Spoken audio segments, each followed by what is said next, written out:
There is a reason why I'm dressed like this. There's always a justification. So a couple things, we're gonna have a sit-down interview with her. We're gonna get a little thematic with it. Max is gonna track with her, coming straight onto set, getting on this chair. We're gonna take a couple minutes to reset. Right now it looks like we're gonna have our full 40 minutes. Awesome. We'll have this space here cleared, so if anybody has their personal stuff here, we can slide it over to that shelf. Hi, Tony. Once we're done with that interview, I'm gonna have you come in and we're gonna play the dating game.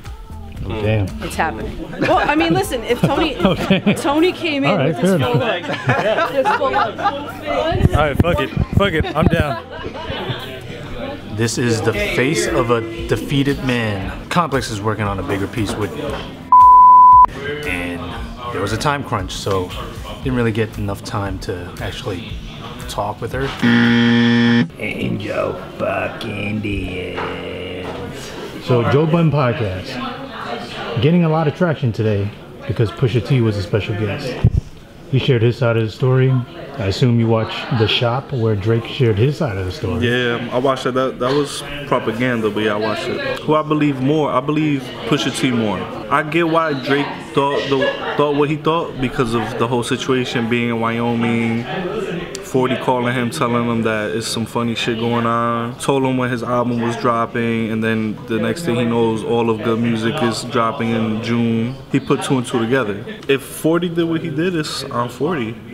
Because he shouldn't be trusting people like that. Especially with that kind of information, knowing that you're friends with like a celebrity. You what happens like, if he was in love with this girl?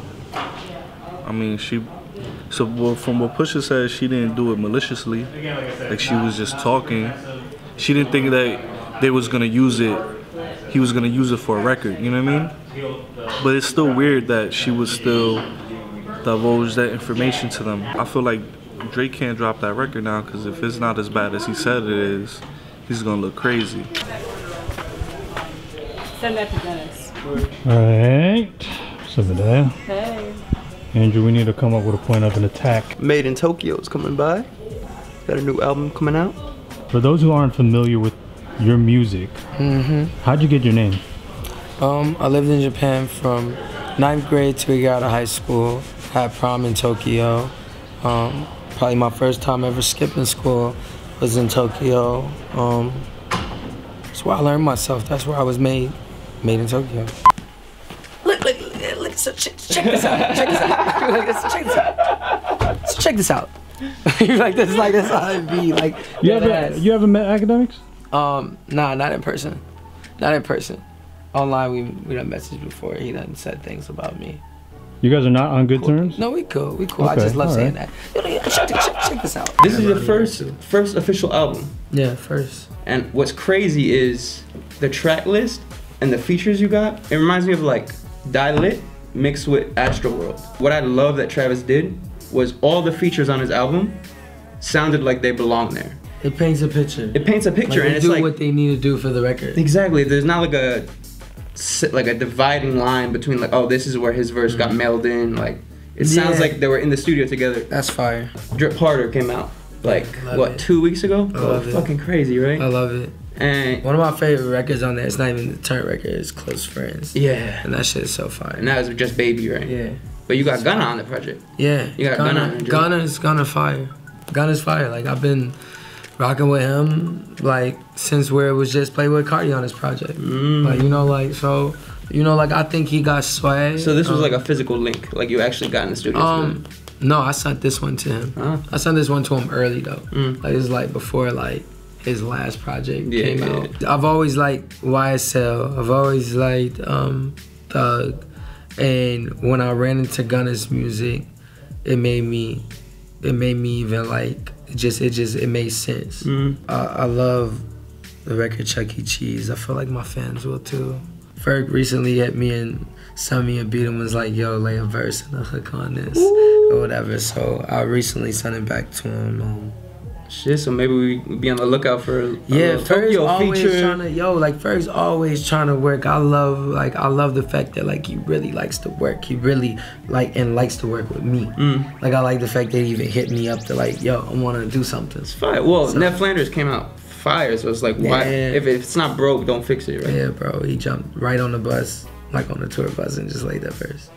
So crazy. On his birthday. The Mac joint didn't make the cut. Yeah. Unfortunately. I know. But I heard it and that shit was like, it's fire. It's fire. Like, you know, a lot of my fans comment under my posts when I put the track list out, and they were like, where's the bummed about it. And it's like, it's one of those things like, it'll come out one day. Like, I promise. I promise, like, I promise a fan one day, like, they'll hear it. Yeah. And it's not even if, like, I feel like just how life works, like, it'll happen. Sincerely, Tokyo. And how many tracks? 14 tracks. 2 are already out. Outstanding, produced by Ronnie J. Ned Flanders featuring ASAP Ferg, produced by K Swisher. There's more records than I ever put out on a project. That's why it's the debut. And it's lit. His name is, I believe, Sir James Harden? Yes. But you already knew this because you're a sneaker expert. Absolutely. We got some some stills of some basketball techniques. Yep. And Harden Volume 3. Let's open the box.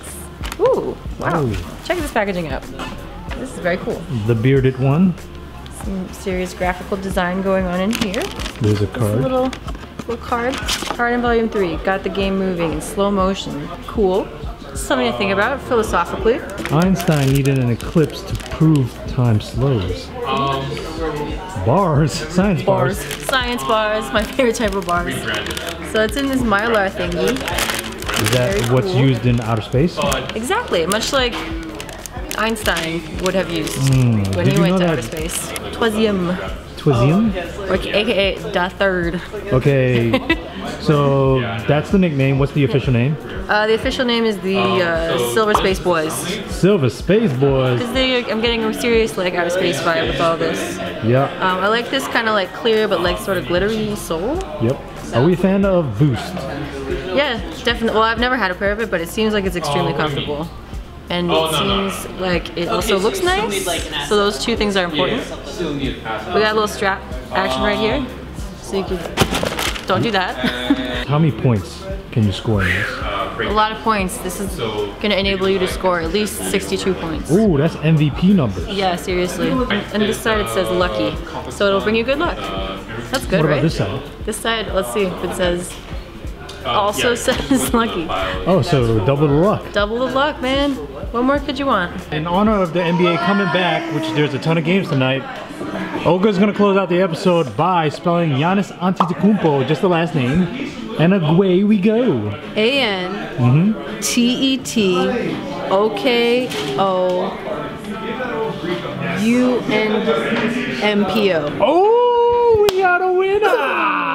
Thank you guys for watching. We will see you on the next episode. Hit them with the deuces. Yeah.